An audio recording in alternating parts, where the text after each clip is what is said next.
મારી ચેનલમાં ફરીથી આપ સૌનું હાર્દિક સ્વાગત છે। જો તમે હજુ પણ ચેનલને સબસ્ક્રાઇબ ન કરી હોય તો એ જરૂરથી કરી દો કે જેથી મારા વિડીયો તમને સમયસર મળી રહે ને મારા વિડીયોને લાઈક અને શેર કરવાનું ભૂલશો નહીં। આગળ બાળકો આપણે 11 પારિભાષિક શબ્દો જોયા છે, એનો ફરીથી તમે અભ્યાસ કરજો। આજે આપણે 12મા પારિભાષિક શબ્દ પર જઈએ, ચાલુ મિલકતો। પણ એ પહેલા 11મો જે આપણે પારિભાષિક શબ્દ શીખેલા મિલકત તે જરા રિપીટ કરીએ। જેનું મૂલ્ય ઉપજી શકે તેવી માલ સિવાયની તમામ ચીજવસ્તુને મિલકતો કહેવાય। આ ખાસ ધ્યાન રાખજો। હવે આ મિલકતોના જુદા જુદા વર્ગીકરણને આધારે આપણે આગળના પારિભાષિક શબ્દ શીખવાના છે। તો 12મો પારિભાષિક શબ્દ છે ચાલુ મિલકતો। હંમેશા યાદ રાખજો કે જ્યારે ચાલુ શબ્દ તમને દેખાય એટલે 1 વર્ષથી ઓછો શબ્દ સમજવાનો છે। 1 વર્ષથી ઓછો સમય। આગળ આપણે દેવાની અંદર શીખી ગયા, ચાલુ દેવાની અંદર કે 1 વર્ષથી ઓછો સમયગાળો। એવી રીતે ચાલુ મિલકત છે એટલે ધ્યાન રાખજો, એમાં 1 વર્ષથી ઓછો સમય યાદ રાખવાનો છે। તો જે મિલકતો 1 વર્ષથી ઓછા સમય આપણી પાસે રહેવાની હોય, ઓછા સમયની હોય, તેને આપણે ચાલુ મિલકતો કહીશું। એમાં ઝડપથી પરિવર્તન આવે છે। એના ઉદાહરણ ખાસ યાદ રાખજો, રોકડ શિલ્લક, બેંક શિલ્લક, સ્ટોક, દેવાદારો, લેણી હુંડી વગેરે। હવે સ્ટોક, દેવાદારો અને લેણી હુંડી વિશે આપણે આગળ પારિભાષિક શબ્દ શીખવાના છે, પરંતુ રોકડ શિલ્લક અને બેંક શિલ્લક એટલે શું તે આપણે જરાક શીખી લઈએ। આપણા દુકાનના ધંધામાં જે રોકડા રૂપિયા પડ્યા હોય ગલ્લાની અંદર, એ રોકડ શિલ્લક કહેવાય। એની અંદર ઝડપથી પરિવર્તન આવે છે। અત્યારે 5000 રોકડ શિલ્લક હોય તો આવતીકાલે ફરીથી એ શિલ્લક બદલાઈ શકે, તેથી એને ચાલુ મિલકત કહેવાય। અને બેંક શિલ્લક એટલે બેંકમાં જે આપણા પૈસા હોય તે, એમાં પણ ઝડપથી પરિવર્તન આવે। જે મિલકતો 1 વર્ષથી ઓછા સમયની હોય તેને ચાલુ મિલકતો કહેવાય। ખાસ એના ઉદાહરણ યાદ રાખજો, કારણ કે પછીના પારિભાષિકમાં એ બહુ કામનું છે। રોકડ શિલ્લક, બેંક શિલ્લક, સ્ટોક, દેવાદારો, લેણી। હવેનો જે આપણે પારિભાષિક શબ્દ જોવાના બાળકો 13મો પ્રવાહી મિલકતો। એમાં ખાસ ધ્યાન રાખજો કે એની અંદર આપણે સ્ટોક લેવાનો નથી। સ્ટોક સિવાયની તમામ ચાલુ મિલકતોને પ્રવાહી મિલકત કહેવાય।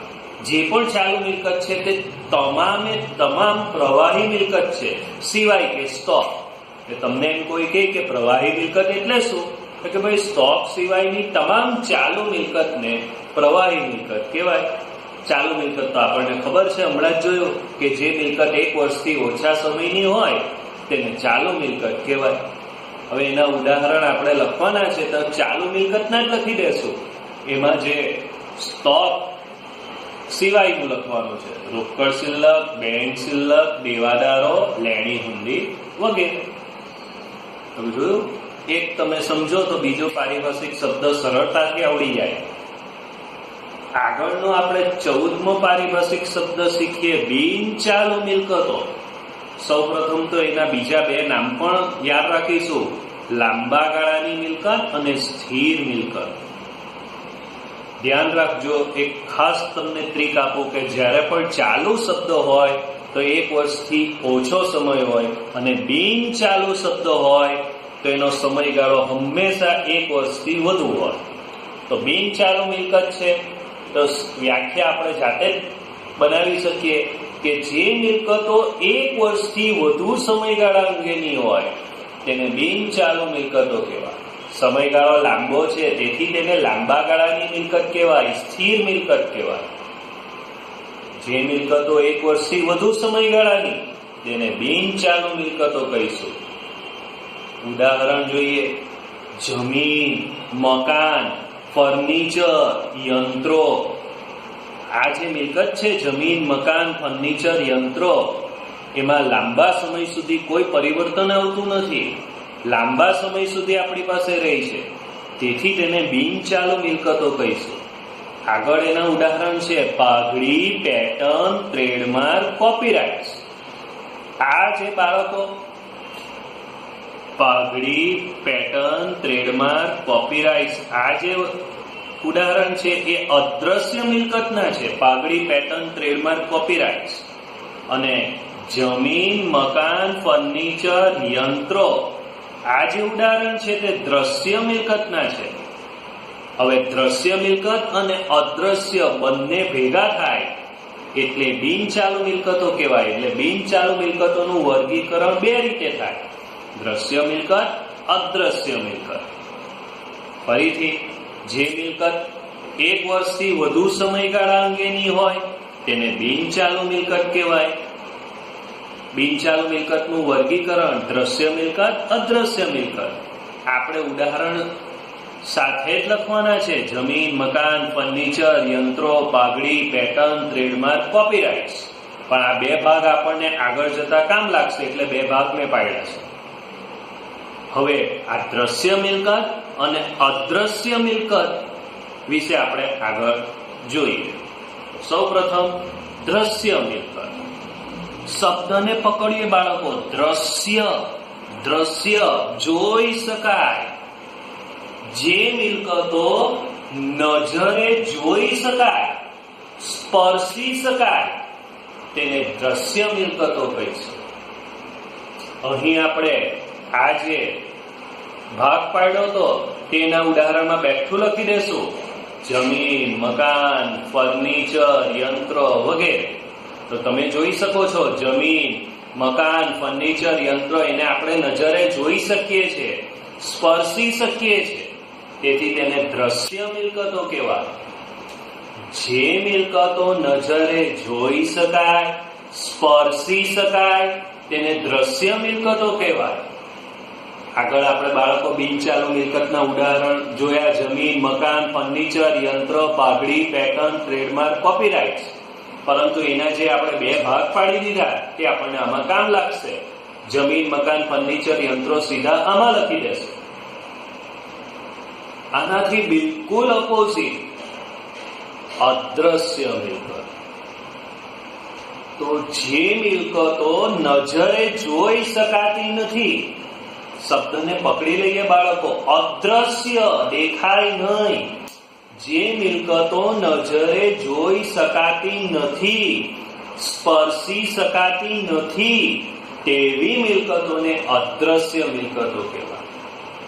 એના ઉદાહરણ અહીં જે આપણે છૂટા પાડેલા પાઘડી, પેટર્ન, ટ્રેડમાર્ક, કોપીરાઇટ્સ તે લખી દેશું.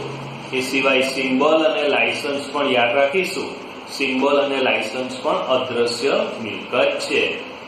હવે તમારા મગજની અંદર થશે કે પાઘડી તો સાહેબ દેખાય, દાદા પાઘડી પહેરે તે તો મને દેખાય છે, પરંતુ એ પાઘડી નથી બાળકો. પાઘડી અદ્રશ્ય મિલકત છે.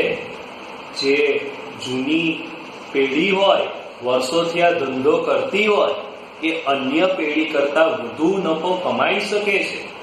તેથી તે અન્ય પેઢી કરતા વધુ નફો કમાતી હોવાથી વધારાની એક રકમ કમાય છે, જે પાઘડી સ્વરૂપે એની મિલકત બને છે.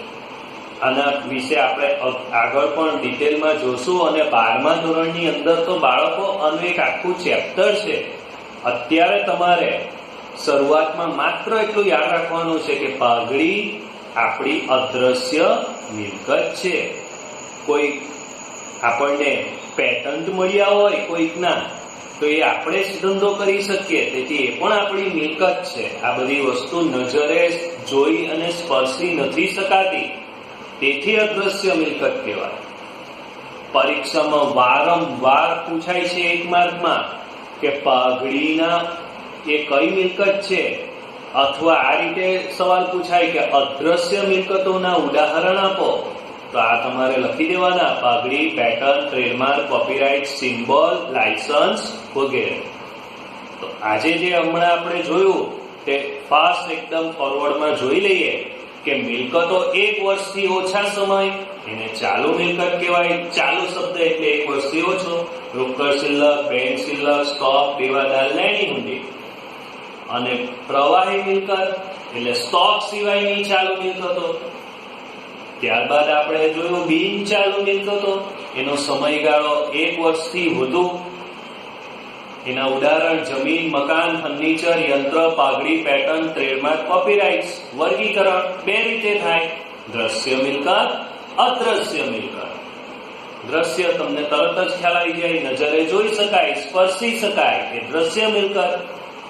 જમીન, મકાન, ફર્નિચર, યંત્ર. જે મિલકત નજરે જોઈ શકાતી નથી, સ્પર્શી શકાતી નથી, તેવી મિલકતને અદ્રશ્ય મિલકત કહેવાય. પાઘડી, pattern, trademark, copyright, symbol, licence વગેરે. આગળ જોઈએ આપણે 17મો પારિભાષિક શબ્દ વાસ્તવિક મિલકતો. શબ્દને પકડો બાળકો. વાસ્તવિક, વાસ્તવમાં છે મિલકત. શબ્દ જે છે વાસ્તવમાં છે તે જ આપણે ફર્સ્ટ પોઈન્ટની અંદર જોઈશું કે વાસ્તવિક મિલકતો એટલે જેનું વાસ્તવમાં મૂલ્ય હોય. ઘણી મિલકતો એવી કે એનું વાસ્તવમાં મૂલ્ય જ ન આવતું હોય, પરંતુ આનું વાસ્તવમાં મૂલ્ય આવતું હોય.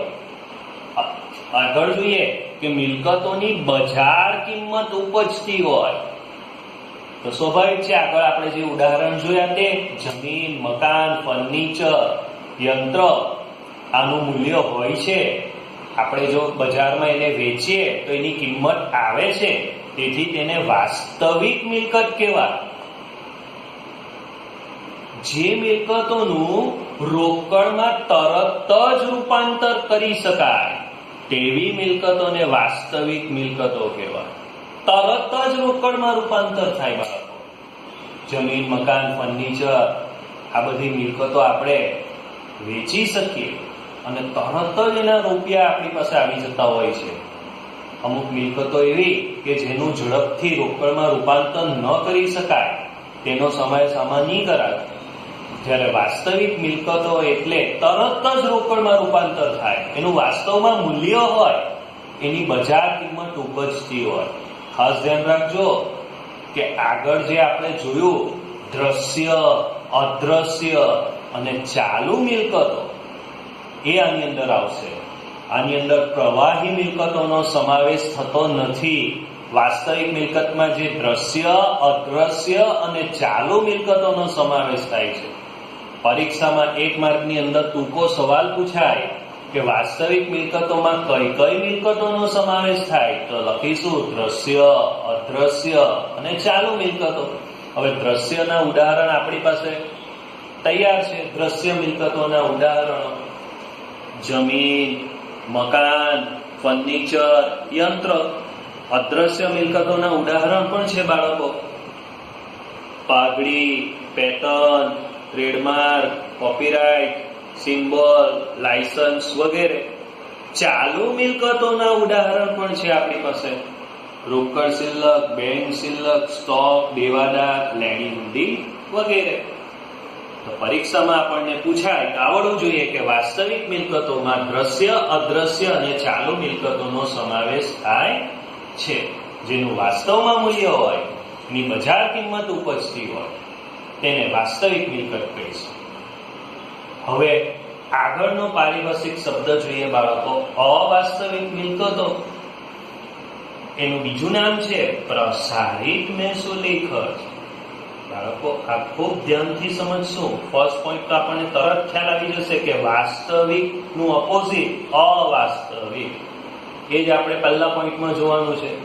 જે મિલકતોનું ઉપજ મૂલ્ય શૂન્ય હોય, એનું કઈ ઉપજતું ન હોય, તેમજ મિલકતોનું રોકડમાં રૂપાંતર થઈ શકતું ન હોય. વાસ્તવિકનું ઓપોઝિટ થયું કે જેનું ઉપજ મૂલ્ય શૂન્ય હોય તેમજ મિલકતોનું રોકડમાં રૂપાંતર થઈ શકતું ન હોય, તેવી મિલકતોને અવાસ્તવિક મિલકતો કહેવાય. પરંતુ બીજો મુદ્દો હું તમને ખાસ ધ્યાનથી સમજાવું, પણ એ સમજતા પહેલા એક ઉદાહરણ તમને આપું કે આપણે કયા સાબુનો ઉપયોગ કરીએ છીએ હેન્ડ વોશ કરવા માટે, સ્નાન કરવા માટે, તો મોટે ભાગના બાળકોના મગજમાં જે ટીવીમાં એડવર્ટાઇઝ જોઈ હોય તે જ નામ આવે. તમે કહો સર આ વાત આપણે કેમ અહીંયા કરી? આ મુદ્દો સમજાવવા માટે તમને કહ્યું કે ઘણી વખત કંપનીએ એડવર્ટાઇઝમેન્ટ માટે લાખો રૂપિયા ખર્ચવા પડે. એક વખત એડવર્ટાઇઝ આપી અને માની લો કે એને એ એડવર્ટાઇઝ પાછળ 50,000 રૂપિયાનો ખર્ચો થયો. હવે આ 50,000 રૂપિયાનો ખર્ચો એનો વન ટાઈમ ઇન્વેસ્ટમેન્ટ નહીં કહેવાય, કે એક વખતનો ખર્ચો નથી. આજે 50,000 રૂપિયા એને ખર્ચ્યા તેનો લાભ ખાલી એને એક દિવસ નથી મળવાનો, એનો લાભ અનેક વર્ષો સુધી મળશે. કારણ કે લોકોએ જે એડવર્ટાઇઝ જોયો હોય તેના મગજની અંદર હોય છે. હવે આ મુદ્દો સમજીએ કે કેટલાક ખર્ચનો લાભ ધંધાને એક કરતા વધુ વર્ષ સુધી મળે છે. તેવો ખર્ચ અમુક વર્ષમાં માંડી વળાય છે. દાખલા તરીકે એક સિમ્પલ ઉદાહરણ આપીને આ વાત તમને સમજાવું કે એક વ્યક્તિએ એના બાળકને સાયકલ અપાવી. સાયકલનો 12,000 રૂપિયાની સાયકલ આવી. હવે પહેલે દિવસે જ્યારે સાયકલ પર બાળક સ્કૂલે જાય છે ત્યારે એને આપણે એવું ન કહી શકીએ કે તું આજે સ્કૂલે જઈને આવ્યો તો 12,000 રૂપિયાનો ખર્ચો થયો. હવે એ બાળક 6 વર્ષે સાયકલ વાપરે છે, એનો મતલબ એ સાયકલનો 1 વર્ષનો ખર્ચો 2,000 થયો. તો આ જોયું કે 6 વર્ષ આપણે એનું આયુષ્ય ધાર્યું તો 1 વર્ષ માટે એને 2,000નો લાભ મળ્યો. એટલે એનો સમય લાંબો થયો. એક્ઝેક્ટ ધંધામાં કેટલાક ખર્ચાનો લાભ ખર્ચો ભલે હમણાં કરી નાખ્યો પણ એનો લાભ ધંધાને 1 કરતા વધુ વર્ષ સુધી મળે છે. તેથી એનો ખર્ચ અમુક વર્ષમાં માંડી વાળવાનો, માટે તેને મિલકત તરીકે દર્શાવાય. આ ખર્ચો થઈ ગયો એટલે રોકડમાં રૂપાંતર નથી થવાનું, વાસ્તવમાં મૂલ્ય નથી, બજાર કિંમત નથી, તેથી તેને અવાસ્તવિક મિલકત કહેવાય છે. બાળકો એના ઉદાહરણ યાદ રાખજો, મોસ્ટ આઈએમપી છે. કારણ કે બાળકો શું કરે છે, અદ્રશ્ય મિલકતના ઉદાહરણ આમાં લખી દે છે. અવાસ્તવિક મિલકત એટલે પ્રાથમિક ખર્ચ, ડિબેન્ચર વટાવ, શેર કે ડિબેન્ચર બહાર પાડવાનો ખર્ચ, જાહેરાત ઝુંબેશ ખર્ચ, જેનું ઉદાહરણ હમણાં આપણે જોયું. હવે આપણે જોઈએ શેર કે ડિબેન્ચર બહાર પાડવાનો. માની લો કે કોઈ કંપનીએ શેર બહાર પાડ્યા તો શેર બહાર પાડતી વખતે ખર્ચો થયો. હવે ખર્ચો થયો વન ટાઈમ, પણ એનો લાભ કંપની જ્યાં સુધી છે ત્યાં સુધી એ મૂડીનો લાભ એને મળશે. એટલે એ કંપની માટે અવાસ્તવિક મિલકત કહેવાય. તેથી તેને પ્રસારિત મહેસૂલી ખર્ચ પણ કહીશું. ડિબેન્ચર વટાવ, કંપની જ્યારે ડિબેન્ચર બહાર પાડે તો ડિસ્કાઉન્ટથી બહાર પાડે, એટલી રકમ એને ઓછી મળે પરંતુ એનો લાભ એને વર્ષો સુધી મળશે. તેથી યાદ રાખજો, પ્રાથમિક ખર્ચ, ડિબેન્ચર વટાવ, શેર કે ડિબેન્ચર બહાર પાડવાનો ખર્ચ, જાહેરાત ઝુંબેશ ખર્ચ, આ બધી અવાસ્તવિક મિલકતો છે. આનો અભ્યાસ તમે વ્યવસ્થિત રીતે કરજો. ફરીથી આપણે નવા વિડીયોમાં આગળના પારિભાષિક શબ્દો શીખીશું. અસ્તુ.